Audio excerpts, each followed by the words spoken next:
Ito yung dati nating minamaysan.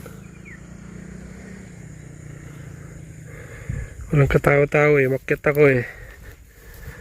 Ito dati yung binabag natin So makita nyo mga maliliit tong mais. For sure to tinamaan to ng ng tag-init. Kumbaga walang ulan. Kasi hindi to mababansot to kung may tubig. Malamang maaga silang nagtanim. Yung kalilito bansot. Pero okay lang. Kasi to, sahod to lang to eh. Hindi na pwedeng patubigan to eh. Pag nagtanim ka ng mais dito talagang lang. Yung maghihintay ka lang ng ulan para po matubigan.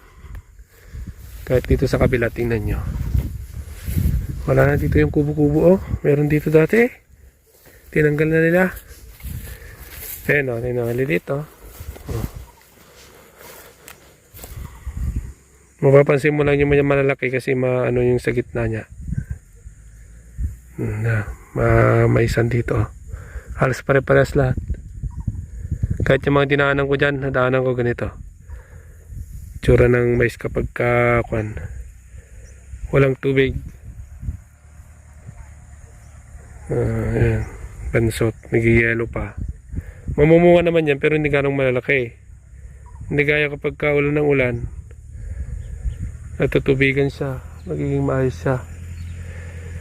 Ayan. Doon. Ito yung binablog natin dati. Namasyal ako dito sa bundok pero wala sila. Nakasalubong ko si kuya nasa baba pero yung isa wala. Yan. Diba?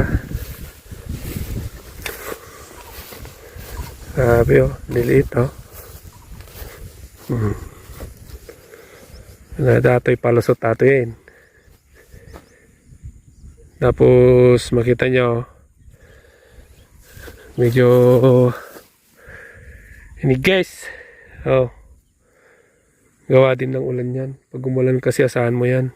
Katapos ng ulan ang daming mga worm na for sure to army worm ang tumira dito. Diba? Ano ang problema nyo mga farmers? Pare-parehas. Kung ganito yung mais nyo, ganito rin dito. Pero kung mas maganda sa inyo kasi nga umuulan, tamang abono, tamang ulan, tamang variety ng mais, for sure hindi po ganito yung niya. Mas malalaki. Ayan bansot Ganun din doon. Pero ito kasi katabi namin hindi to eh.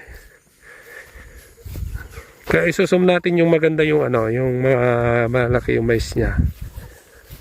Makikita nyo yung mga napaka-green niya sa gitna niya ganyan Dahanan kasi ng tubig yan eh.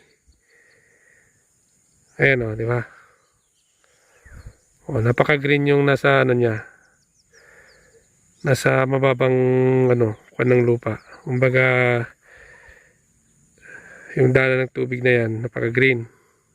Pero kung titignan mo yung paligid nito, kagaya nito. Ayan di ba? Napaka-dilaw. Ibig sabihin kulang yan sa tubig. Kahit abunuin mo yan kung walang tubig, hindi mabubuhay ang isang mais. Ayan. Sample lang ng mga ito yung binabag natin dati Pag nagbukid tayo ulit, ito babalikan natin. So ayan, update sa mais nila. Hindi ko alam kung anong variety po ito ng mais.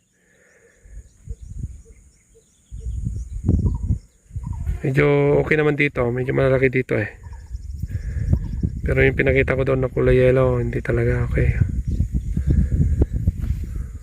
So ayan lang mga farmers. Bye.